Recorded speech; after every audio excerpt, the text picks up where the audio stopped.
This page is the front cover. Loud and proud. Dominating the scene is Xena, warrior princess herself, looking fierce and ready for action, wielding that mighty sword. Clearly the big review this issue is the Xena game, promising posters inside too. Always a nice bonus back then. Right up top, it's screaming about being the official, world's biggest N64 mag. Quite the claim, eh? There's a massive win contest for Turok, Rage Wars, and a free cheats book mentioned in the corner, which, let's be honest, we all needed sometimes. On the right side, looking a bit cheeky, is Donkey Kong from Donkey Kong 64, hyped up as Game of the Year, and also reviewed. Beneath him, you get a glimpse of other games covered, like the fantastic Jet Force Gemini, and the boxing fun of Ready 2 Rumbles. They've also got Played to Death, reviews for Chef's Love Shack, Armorines, Rat Attack, Turok, Rage Wars, and Rainbow Six. Looks like a packed issue covering a solid range of titles from that era. And another win contest for Xena goodies down the bottom. Double the chance. Proper N64 goodness right here. The next page is a cracking advert for Rayman 2, The Great Escape. It's splashed across the whole spread, screaming, "His future is in your hands," and claiming to be the best-looking platform game ever. High praise indeed. The next page kicks things off proper with the magazine's contents and highlights for the month. They're touting themselves as the official world's biggest N64 mag, which is a bold claim, but let's see what's inside. Right away there's a chance to win some Rat Attack goodies, along with copies of Turok Rage Wars and Hudson Skate Park. They're also giving away a big free as cheats book, handy for smashing through the likes of Donkey Kong 64. There's a section dedicated to tips, codes and cheats for games like South Park and Jet Force Gemini, and a look at the upcoming blueprint for Mario Party 2 and Tony Hawk's Pro Skater, both showing off some early screenshots. Looks promising, but the main event looks like the review section, promising a whopping 20 reviews this month. They've got the big hitters like Donkey Kong 64 and Jet Force Gemini, plus some perhaps less expected entries like Chef's Love Shack and Xena, Warrior Princess, Ready 2 Rumbles, Rainbow Six, and Knockout Kings also feature. Plenty to get stuck into. They even introduce The Team, whose biggest challenge seems to be agreeing on their favorite flavor of rock. Oh, the glamour. Looks like a packed issue. This December 1999 magazine page highlights upcoming releases like Tony Hawk's Pro Skater, Paperboy 64, and Resident Evil. Mario Party 2, a sequel adhering to the series formula, is also previewed, featuring familiar characters and new minigames. Nintendo's continued success is noted, with Zelda winning a BAFTA. A Toy Story 2 game, a 3D platformer following Buzz Lightyear, is also previewed. Finally, UK, Game Boy Color, and N64 game charts are presented, along with a chance to predict next month's chart and win. The next page continues our look at Tony Hawk's Pro Skater, confirming it's coming to the N64 with all the best moves and improved graphics and animation. It sounds like it'll be packed with tricks, ollies and bails, promising a touch of reality and keeping you busy for ages with its two-player mode and various game types. We also get more on Paperboy 64, the updated version of that classic arcade game, where you deliver papers while causing absolute chows. You'll be riding your bike, chucking papers, breaking windows, smashing garden ornaments, and even knocking people off their feet. While the graphics might not be quite up to Banjo standards, the hope is the N64 version captures the fun playability of the original. The charts from the previous page make another appearance here. Finally, there are two competitions to enter. One gives you the chance to win a Hudson Skate Park set by answering a question about a skating term. The other, tied into something called Rat Attack, lets you win related goodies like t-shirts, notebooks, and even a lava lamp, just by answering a question about the Pied Piper. Seems like plenty of chances to win some decent loot. Nintendo's Halloween N64 lineup saw some releases delayed, notably Resident Evil 64 and Ridge Racer Revolver. To fill the gaps, Donkey Kong and Perfect Dark were moved up. Meanwhile, Xena, Warrior Princess visited the N64 office in Santa attire, bringing gifts and a bit of playful mischief for Mark. A contest is offered for Xena goodies. Nuclear Strike, a military simulation, boasts a new graphics engine and improved enemy AI, allowing players to pilot an Apache gunship and control a fleet of vehicles. Finally, Turok, Rage Wars, with a ferocious dinosaur, is highlighted, and Acclaim is giving away copies via a contest. This page is a spread advertising Earthworm Jim 3D on the N64 and Game Boy Color, featuring a huge manic image of Jim himself and the slogan, Give the worm a big hand. Looks like the third coming is upon us. This page is Captain Scoop's very own gallery of games, where our canine curator, painted smock and all, presents some upcoming treats. We've got snapshots of the squirrely action in 12 Tales, which sounds like it's got the Nintendo camp buzzing, due out next year. Then there's Taz Express, offering glimpses of the Tasmanian devil himself tearing up city streets and battling tanks. Apparently, the chap writing this feels a connection with the spinning fiend. Further down we see QBC 2000, described as being in fine tune, with screenshots showing off some proper beefy lads ready to lay down a tackle or two. Take cover indeed. There are also screenshots of Asteroids by Crave, which sounds like a beefed up intergalactic update to the old arcade classic, with one rather dramatic loading screen thrown in for good measure. Finally, we're shown shots from Blues Brothers, still in production but looking cool enough that Jake and Elwood might just be surprising us with another hit. It's quite the collection of paw prints.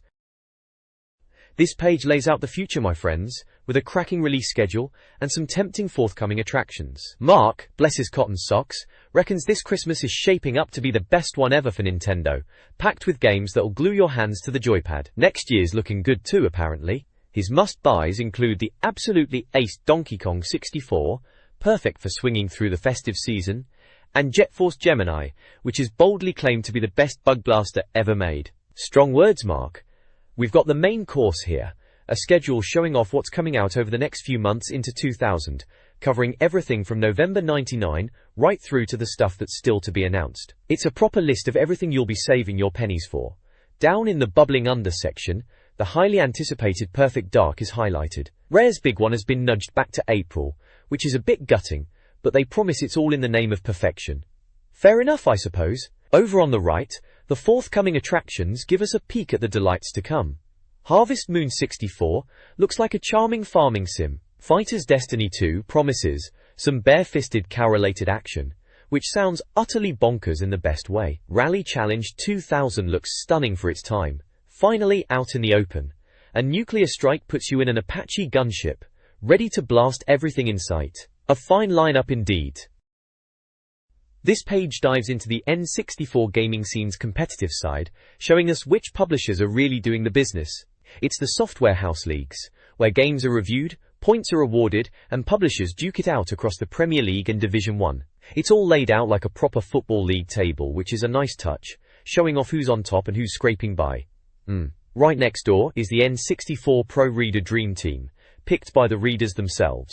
A cracking lineup featuring classics like Smash Brothers, Super Mario 64, Mario Kart, and other absolute corkers like Zelda and Pokemon. Clearly the readers know a good game when they see one. There's a bit of well-deserved praise in the Hall of Fame for Worms.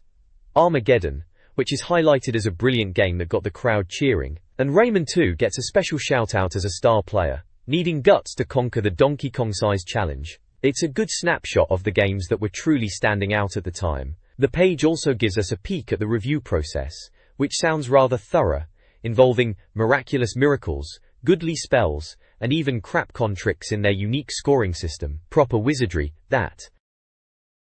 This page begins the N64 game reviews for December 1999, featuring Donkey Kong 64, Jet Force Gemini, and Xena, Warrior Princess. Other games reviewed include Chef's Love Shack, Rocket, Robot on Wheels, Ready 2 Rumble Boxing, Armorines, Turok, Rage Wars, Rainbow Six, and Knockout Kings. Reviewers Mark, Neris, and Roy offer their opinions, with Mark praising Donkey Kong 64 and Neris having mixed feelings about Chef's Love Shack. A scoring system is outlined, with scores above 90 being must-buys, 80s being solid, and anything below 50 being undesirable. Reviews include reasons to care, technical breakdowns, alternative suggestions, and other perspectives, all contributing to the overall league point system.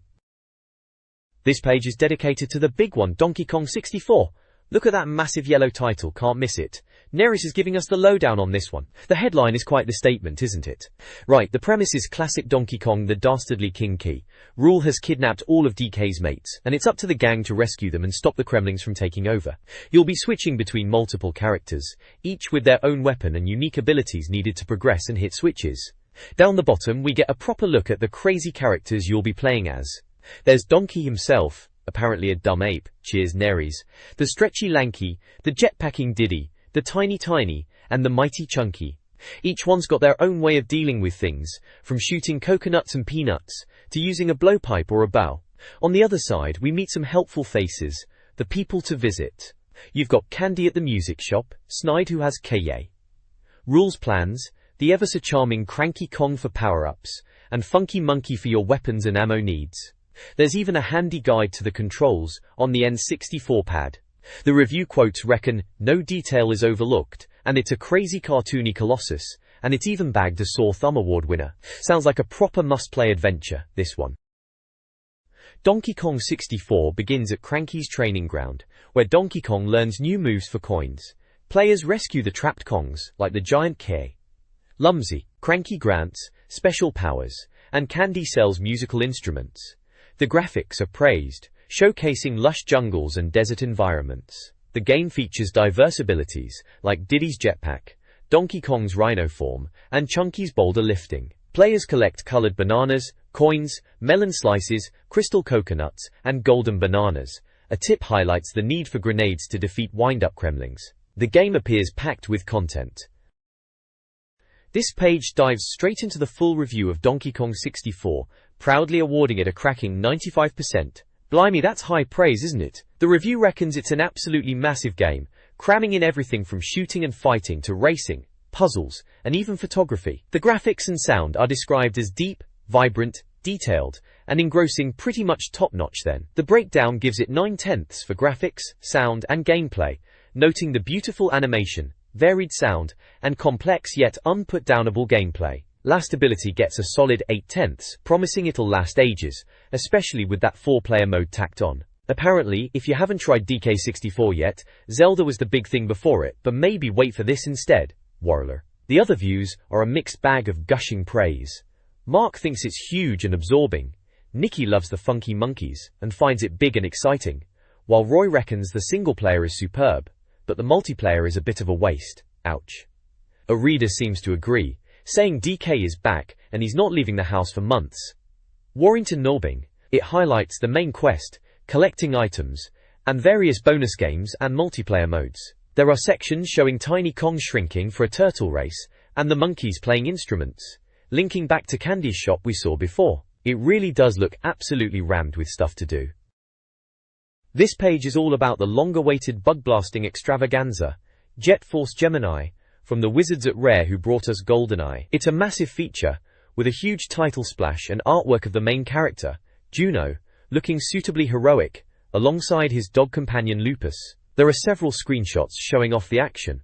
Looks like you'll be shooting a lot of nasty alien bugs in vibrant environments. The review team, clearly hyped after years of nail-biting, pen-chewing, joypat-whirling hell, reckon it's been dangled in front of them like a carrot. They've finally got their hands on it and are ready to crack their knuckles with this new shooter. The game has earned a Sore Thumb Award winner badge, which sounds promising. The text touches on the anticipation, the feeling that the game is special right from the Rare logo popping up, and hints at impressive visuals and sound that make it feel like a film. There's also a handy diagram of the N64 controller explaining the basic moves like moving, strafing, shooting, and jumping. There's a Tip XTRA section revealing that cheats are unlocked by collecting enemy heads after they explode. Nice and gruesome. Lupus, the dog, isn't just a pet but a one-dog army with a gun on his back, which is a brilliant touch. Overall, the tone is one of high excitement and anticipation for a game that looks set to deliver. This page continues the deep dive into Jet Force Gemini, and here we see Vela, Juno's twin sister, gracing the main art. The review gets into the meat of it, telling us you'll definitely get used to the controls eventually, even if they're a bit twitchy at first. The bad guys are supposedly proper clever, making for more fun than your average bug hunt. They touch on the visuals again, admitting the frame rate can stutter, and some levels might leave you scratching your head wondering where to go. But hey, the character design is awesome, apparently. Blending cartoon looks with bloodthirsty action. Sounds like a Rare classic. We learn about the level design, which isn't just a quick blast.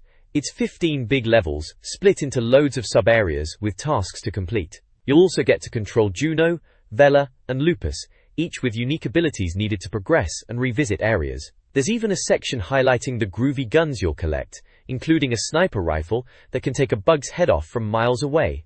Lovely? The game gets a massive 93% overall, with high marks for graphics, sound, gameplay, despite the initial controls, and lastability. They even compare it favorably to Body Harvest, calling it a far more intense shooter. Other reviewers seem equally impressed, praising the visuals, smooth movement, and exploding bugs. It sounds like a brilliant, deep game once you get past the initial awkwardness. This page dives headfirst into the rather unique world of South Park. Chef's Love Shack. Right off the bat, you're greeted by familiar faces like Stan and a rather muffled-looking Kenny surrounded by cows. Classic South Park absurdity. The game itself is a quiz and minigame extravaganza, hosted by Chef. The reviewer, Neries, welcomes us to Chef's Hot Shack of Love, noting that since the kids missed out on Mario's party, they're having their own shindig. We get a look at several of the minigames.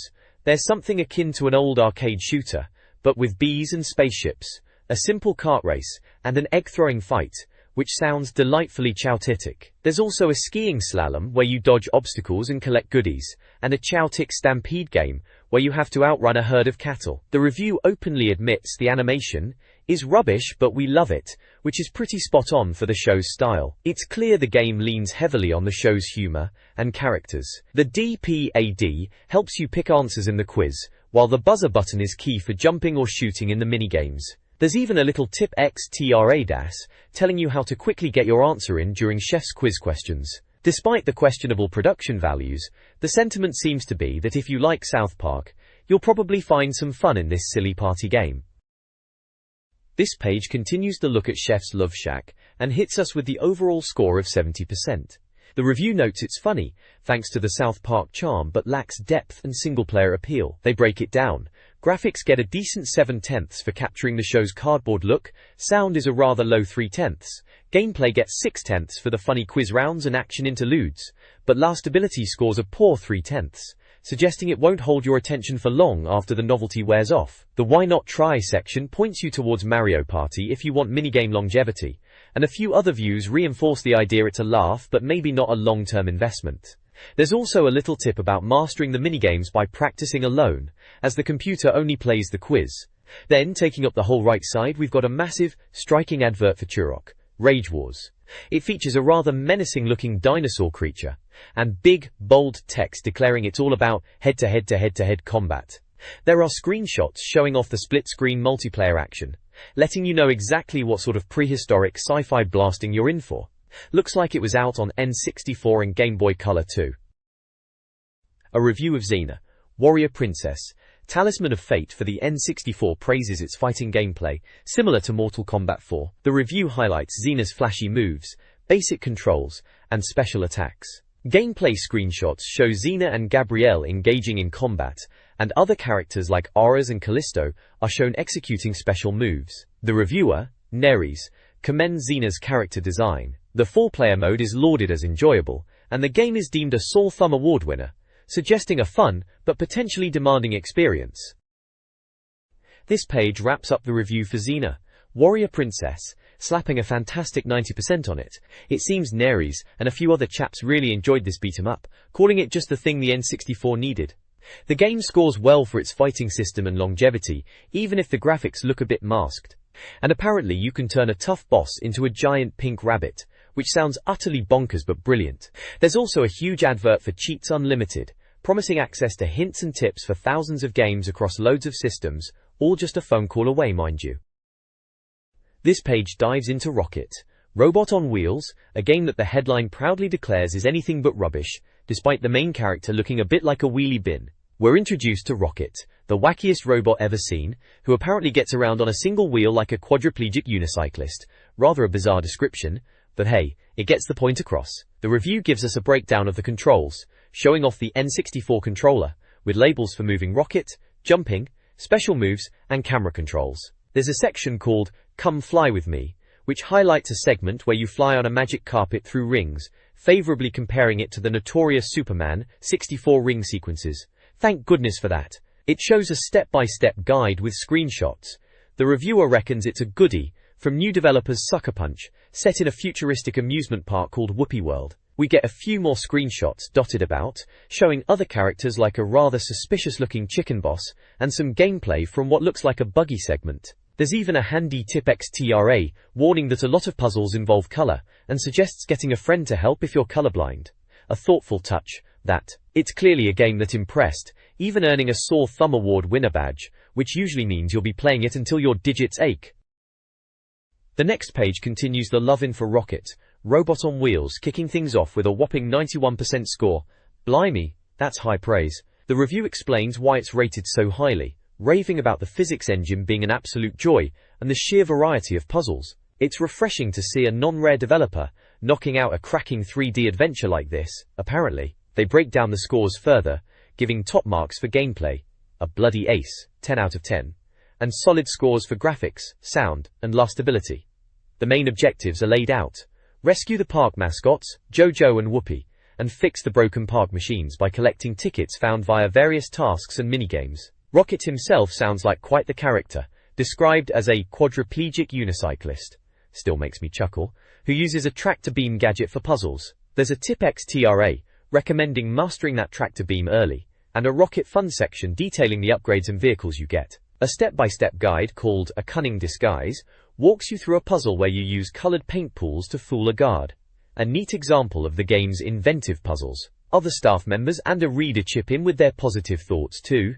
Looks like Sucker Punch really nailed it with this one. This page dives headfirst into the world of virtual fisticuffs, with a review of Ready 2 Rumbles. The reviewer, Mark, seems pleasantly surprised by this boxing game, particularly contrasting it with Sega's own attempts. Apparently they were rubbish. He reckons it's, without a shadow of a doubt, the best boxing game ever on the N64. Strong words. The game sounds like a blast, focusing on simple controls but offering a good range of punches. Left, right, uppercut, body blow, the lot. The graphics are praised for the stunning-looking boxers, who even show bruises and cuts. Ouch. Michael Buffer introducing the fights adds to the atmosphere, screaming his classic, "Let's get ready to rumble." The game features a whole roster of colorful characters, like Afro Thunder with his massive hair, Big Willie Johnson sporting a handlebar mustache, and others like Jet Chin, Butcher Brown, and Boris Nokimov. There's also a selection of female fighters, such as Lulu Valentine and Selene Strike. They're described as a baddest bunch of bruisers who constantly taunt you. The humor seems to be a big part of the appeal, with the whole thing just oozing quality. There are tips on getting back up when knocked down, by bashing buttons and using the controller to move around the ring and throw punches. Looks like a proper arcade-style boxing romp. This page carries on with that Ready 2 Rumble review, and the reviewer, Mark, is clearly smitten. He gives a cracking tip XTRA about knowing when to attack and defend to get the win. The text goes on to praise the Fight Night experience, calling it just one more go quality that keeps you glued. The animation is described as brilliant and smoother than a snake in a slime pit, with boxers showing bruises and blood. The training and championship modes are icing on a truly scrumptious cake, and multiplayer sounds unmissable. There's a funny bit about a boxer with spiky hair who reckons his barnet makes him unbeatable. Then we get the final verdict in the It's Got section, slapping a mighty 92% score on it. The Y section highlights the astounding animation, brilliant sound and hilarious speech, saying you'll be surgically glued to your joypad. The breakdown gives scores of 9/10 for graphics, sound and gameplay, with 8/10 for lastability. They suggest Knockout Kings as an alternative, but immediately dismiss it as nowhere near as good. Other views chip in, all agreeing it's a top laugh and a brilliant fighter. Looks like Mark thinks this is the bee's knees of N64 boxing. Warrington also has me. Over on the right, there's a cool pro poster, featuring a character from Jet Force Gemini, a yellow dog-like chap kitted out with armor and jet boots, ready for action. The next page gives us more of those lovely pro poster inserts, carrying on the Jet Force Gemini theme from the previous page. This time, it's the turn of a couple of the main characters themselves. On the left we've got the bloke kitted out in a rather serious-looking blue and black suit of armor, clutching a rather large multi-barreled weapon, looks ready to cause some serious alien bother. Over on the right, there's the lady with the striking blue hair, sporting a more streamlined teal and white outfit, and carrying a rather colourful red blaster. Both renders are pretty sharp and show off the distinct designs of the Jet Force team nicely. Good stuff to stick on your wall if you were a fan of Rare's sci-fi shooter back in the day. The next page brings us another pro poster, this time featuring the legendary Xena, warrior princess, likely tying into the Xena, Talisman of Fate game on the N64. We've got a couple of classic poses here, showing off her warrior spirit. This page gives us a double dose of gaming goodness with a pro poster spread. On the left, we've got the main man himself, Donkey Kong, looking ready to bash some Kremlings in Donkey Kong 64. Big, brown, and looking like he means business, classic DK. Over on the right we swing genres completely with a fighter from Ready to Rumble Boxing. This chap's got a serious afro and looks like he's about to unleash a haymaker. Red shorts, yellow stars, definitely someone you wouldn't want to meet in the ring. Two very different games, but both looking sharp enough for your bedroom wall, provided you had enough space back then. This page is dominated by a huge, rather scary-looking dinosaur-like creature with massive teeth and claws. That's Turok, Rage Wars, staring right back at you, looking pretty fierce. The other side of the page is all about getting your hands on some games and gear. It's a big advert for Gameplay, Britain's largest mail-order supplier, boasting about customer service and their money-back guarantee. They're selling N64 consoles, bundles, and a massive list of N64 games.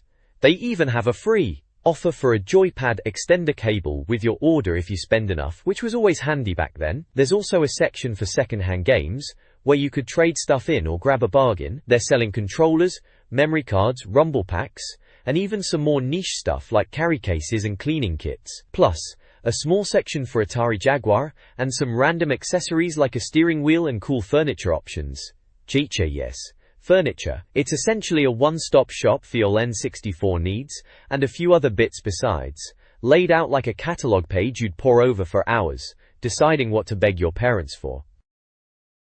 This page is all about a game called Armorines, and the headline makes it pretty clear what you'll be doing: blasting aliens. It's a review, written by Mark, who seems keen to tell us that after dismantling dinosaurs and pulverizing pigs in other games, it's time for some insidious alien insects. The game sounds like a bug-infested shooter, promising plenty of action rather than endless wandering. The reviewer reckons Armorines has done a lot more than just stick extra legs on dinosaurs, which, given the previous page featured Turok, is a rather pointed comment. There's talk of a multi-slayer mode for up to 4 players, which sounds chaotic and fun, and screenshots show off futuristic environments and nasty-looking bugs. There are little nuggets of advice in the Tip XTRA section, reminding you to search everywhere for guns and blast crates. The review mentions moments of genuine terror, and a good selection of weapons, including lasers and rocket launchers. There's even a 2-player coup mode called Turok Troopers that sounds like a real highlight, letting you team up to take on the alien menace. Oh, and there's a handy diagram showing you how to use the N64 controller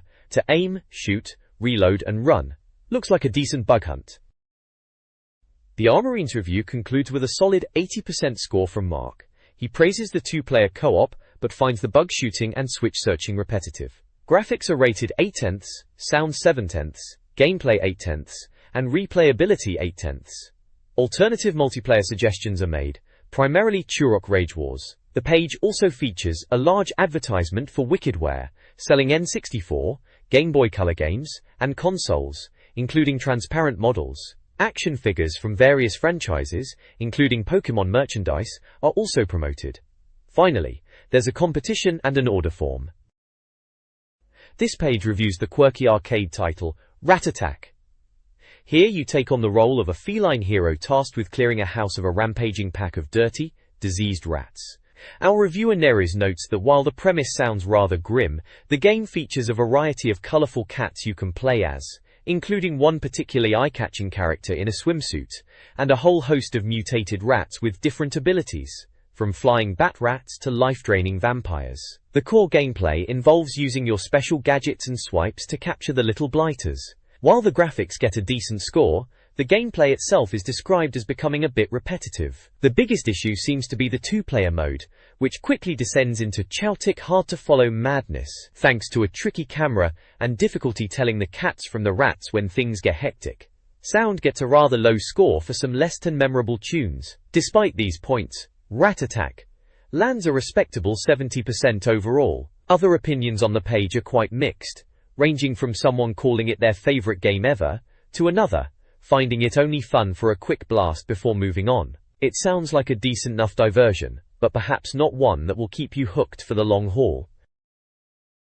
Turok Rage Wars is a brutally intense survival game, constantly keeping players on edge in its dark, creature-filled levels. Controls initially require adjustment, but quickly become intuitive.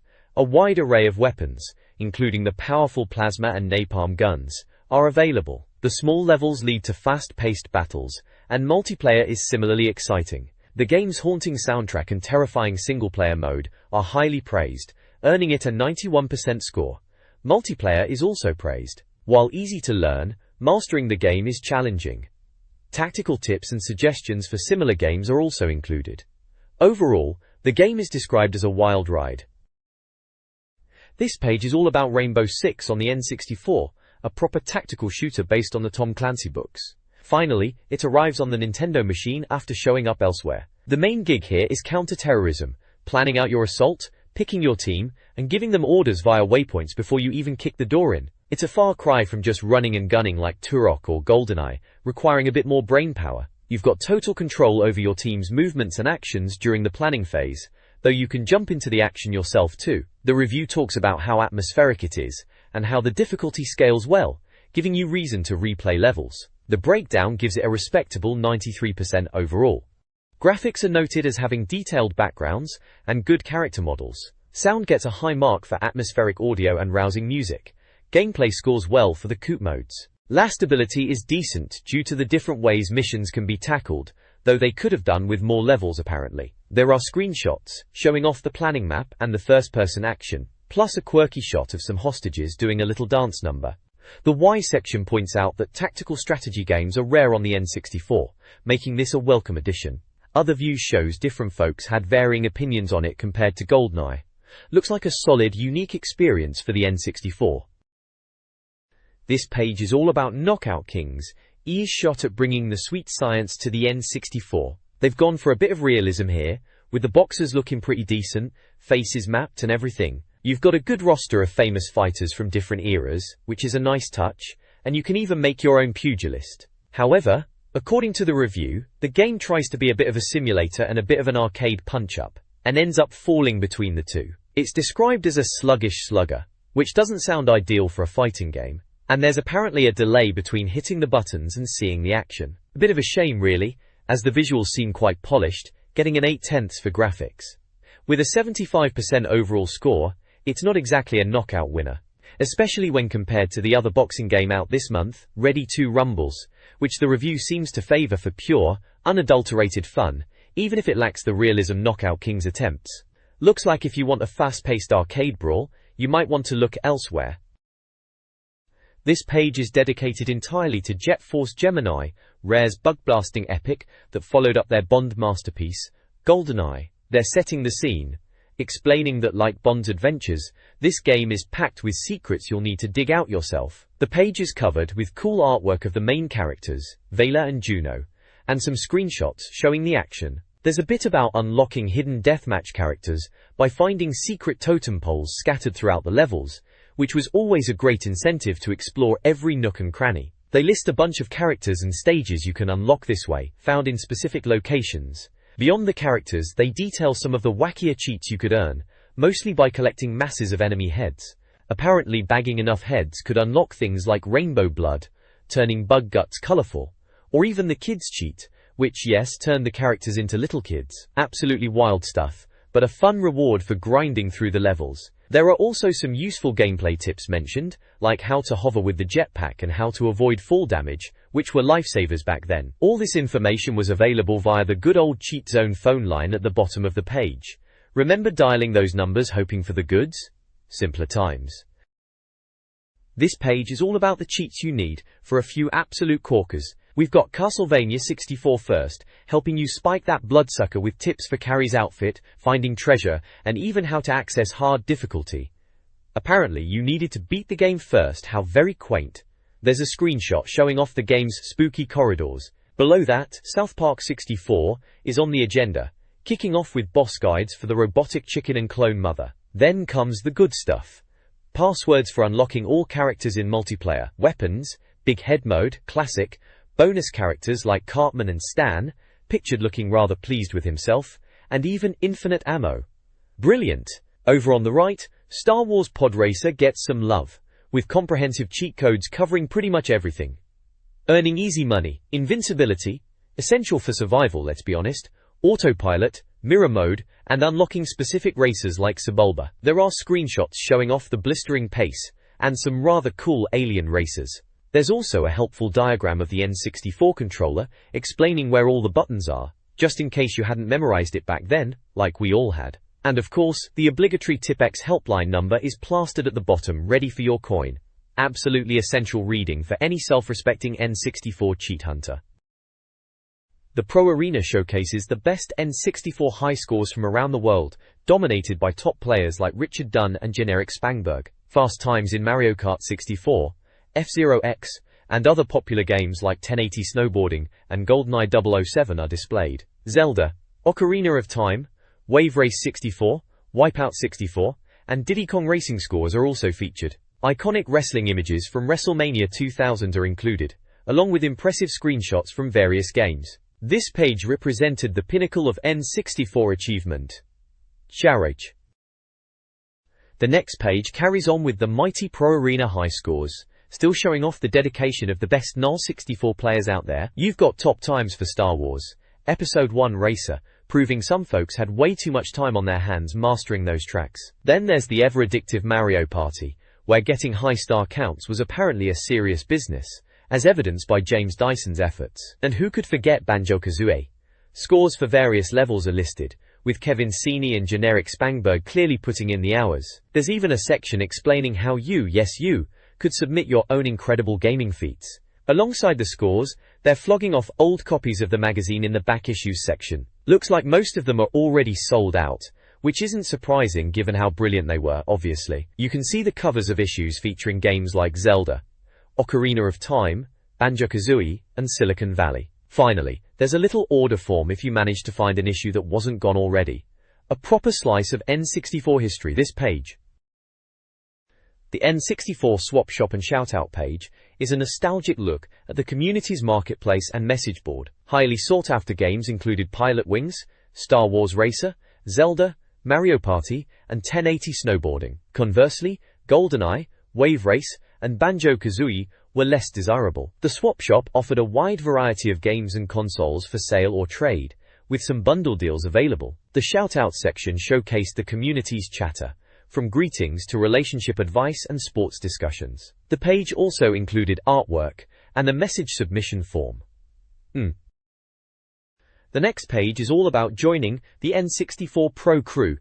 It's presented as the cool thing to do and features some rather striking CGI characters alongside a real person sporting the official crew t-shirt with that iconic green alien head. The big draw seems to be getting a bundle of goodies for 28 quid, including that limited edition t-shirt for free. Membership promises a monthly fanzine, a flashy card, surprise gifts, extra cheats, always useful back then, competitions, exclusive insider info, and a decent discount on the magazine itself. The characters in the image even have some interesting dialogue about the benefits. They show off some previous N64 Pro covers, featuring games like Star Wars Racer, Lego Racers, South Park, and Revolt, giving you a taste of what the magazine covers. You can join by calling their hotline or filling in the form with your details, and sending it off, no stamp needed, which is a nice touch. Oh, and apparently if you were already a subscriber, you were automatically part of the crew anyway, which is pretty sound. All in all, it's clear they were trying to build a real community around the magazine. This You Reckon section features reader letters reacting to a GoldenEye review, questioning F1 WGP2's score, inquiring about Pokémon Stadium's release, and discussing gender and gaming. A demanding letter seeks explanations about the GoldenEye score, prices, and game comparisons, while another asks for a Britney Spears picture. The responses address these points with humor, defending reviews and addressing delays. The letter of the month covers broader topics like magazine content and console comparisons. The page showcases community opinions and magazine style through featured images like Cat Deely and Pikachu. The next page is all about the glorious Game Boy Color. Apparently, we can't move for Game Boy games, and they're deemed brilliant. If you hadn't got one yet, Mark here was practically begging you to get on it. We've got a breakdown of the magazine's rating system with some cheerful, or perhaps slightly deranged, little robot chaps showing you what's top stuff, not bothered, or downright well ropey. There's also a helpful section dishing out some cheats for The Legend of Zelda, always handy. Then we dive into the games themselves. We've got reviews of classics like the timeless Space Invaders and NHL 2000, alongside platformers like the Madcap Looney Tunes and the slightly duller Gex. They also take a look at the strategic mayhem of Worms, Armageddon, and even a football game featuring Ronaldo. Mixed in are previews for upcoming titles like the racing game Suzuki Challenge, the kid-friendly Rugrats, the baffling Yoda stories, and the surprisingly well-done Mission Impossible port. Finally, there's a peek at what Nintendo's got lined up for the Game Boy Color next year, featuring big names like Wario Land 3, Pokémon Yellow, Banjo-Kazooie, and another Zelda title. Lots to look forward to, eh? This page is absolutely crammed with adverts. Looks like everyone's trying to shift some stock. You've got Oakland Consoles, bringing in those tasty import titles for N64, Dreamcast, and PlayStation. Another lot is promising to beat any price on PlayStation gear, getting into the Christmas spirit with crackers and Santa hats. Then there's Gadget Zone, loaded with all sorts of bits and bobs for the Game Boy, loads of cases and converters to get those Jap games working. And finally, Game Over, a massive advert listing mountains of games and accessories for N64, PlayStation, Dreamcast, even Neo Geo, all pushing discounts and promising to beat prices. Seems like a good place to hunt for a bargain on pretty much anything back then. This page throws you right into the action with some quirky characters hanging around a Nintendo Park sign. You've got some cool-looking ninja kids, a strange green blob, a cat with a net who clearly hates other felines, a safari guy with an impressive mustache, and even Pikachu waving hello. One of the kids is ready to shoot down a balloon cat with his finger, while the actual cat is complaining about pesky rivals. Down the side there's Parky's Top 5, a quick rundown of must-have games. It lists stone-cold classics like Zelda, IS-98, GoldenEye, Banjo-Kazooie, and Roadsters, giving you a flavor of what was considered top-tier across different genres back then. The main event here is the shooting section, featuring reviews of various games with scores ranging from the high 90s down to just over 50%. They cover everything from absolute legends like GoldenEye 007, a 96% score obviously, and Turok 2 to other shooters like Duke Nukem, Lilat Wars, Quake, and even some slightly less stellar titles. It gives you a snapshot of the shooter landscape on N64, highlighting the must-plays and warning you about the ones that didn't quite hit the mark. Looks like a handy guide for anyone looking to beef up their N64 collection. This page focuses on Nintendo 64 racing games and accessories. It highlights the Rumble Pack as a crucial addition for enhanced gaming experience, especially in Zelda. Racing game reviews, ranked by score, feature Roadsters as the top pick, followed by classics like Wipeout, Wave Race, Diddy Kong Racing, and Mario Kart 64. The site also covers various racing styles, from futuristic races to simulations. For serious racers, steering wheels are discussed, ranging from high-end programmable options to budget-friendly alternatives. This page dives straight into the absolute essential for any N64 owner, the joypad. Couldn't agree more, getting the right controller makes all the difference. They cover the trusty official Nintendo pad, of course, but also look at some third-party efforts like the Mirage and the rather snazzy-looking SharkPad Pro 64. Seems like some are okay, others are a bit chunky, but they all get the thumbs up for giving you more options for multiplayer chows. Chase. Moving on to the games, and crikey, it's a mixed bag. The racing section is a bit grim this month, with titles like MRC, Automobili Lamborghini, and F1 Pole Position getting pretty hammered. Aero Gauge and the Cruisin' games don't fare much better, and California Speed, well, the less said about that 20% score the better. Bless them for trying, I suppose. But it's not all doom and gloom. We've got a whole load of fighting games here, from the surprisingly decent Smash Bros and Mortal Kombat 4, to some absolute stinkers like War Gods and Dual Heroes. Biofreaks and Fighters Destiny seem alright too. Then there's a good chunk of puzzlers and other bits and bobs. Space Station Silicon Valley gets a cracking 92%, Weetrix is up there too at 90%, and the various Buster Move games continue to be top-tier bubble-popping fun. Even Glover, the chap without arms, as Raymond points out rather cheekily in the corner, gets a respectable 83%. It's good to see the N64 isn't just about racing and platforming. This page focuses on essential gaming gear and top-rated games for Nintendo 64. Memory packs are highlighted, followed by platforming games like Rayman 93%, and Yoshi's Story, 88%. A Bug's Life receives a low score of 58%. Sports games dominate, with IS 98, 96%, FIFA 99, 93%, and Madden 99, 92%, topping the charts. The page also discusses 4 MB expansion packs and the Action Replay cheat device, as well as the Game Boy Color. This page opens up the buyer's guide on the left, packed with reviews mostly covering sports games. We've got wrestling with WCW/NWO Revenge and WCW vs NWO, basketball featuring Kobe Bryant and the NBA Pro titles, some of which sound utterly dismal honestly, and hockey from the Wayne Gretzky and NHL series. Major League Baseball is in there too, alongside NFL Quarterback Club 99. Some fare better than others, with a few getting absolutely panned, like that dreadful FIFA 64. The right side is split between adventure and other stuff. The adventure section proudly displays the legendary Zelda 64, hailed as the best game ever, sitting high with a massive score. Shadow Man brings the darker side of adventuring, and Castlevania offers some classic whipping action.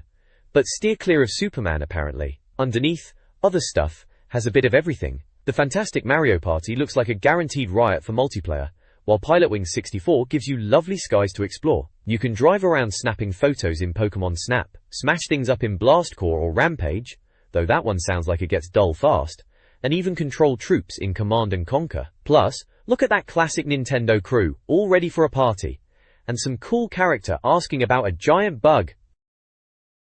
This Game Boy Color Buyer's Guide highlights a diverse selection of cartridges, including classic titles like Pokemon Red/Blue, Legend of Zelda, and Super Mario Deluxe. Other genres represented are platformers, racers, sports, and unique games like Harvest Moon. Prices are generally around £24.99. The guide also features accessories like the Handy Pack, Super Zoom Screen Magnifier, and Power Pack, as well as a cable connector for linking to the original Game Boy. Some accessories have higher price points. Generally, this page, anime. Right then, look what we've got here. Resident Evil 64 is on the horizon, promising blood-crazed zombies infesting the N64. Looks like it's time to lock and load, eh? Over on the news front, there's a little tease about Red Hot news covering Nintendo's next console. Bit early for that, innit? But more importantly, Ridge Racer 64 is speeding towards us. The hottest racer apparently. And if you're stuck on Donkey Kong, they're promising some brilliant secrets in the cheat zone. The rest of the page is mostly dominated by Special Reserve flogging their wares. They're offering club memberships, finance deals, and just stacks of N64 games and peripherals at various prices. They also chuck in quick plugs for Game Boy Color and Dreamcast kit. Essentially, it's a big shopping list if you're after some N64 gear or other bits.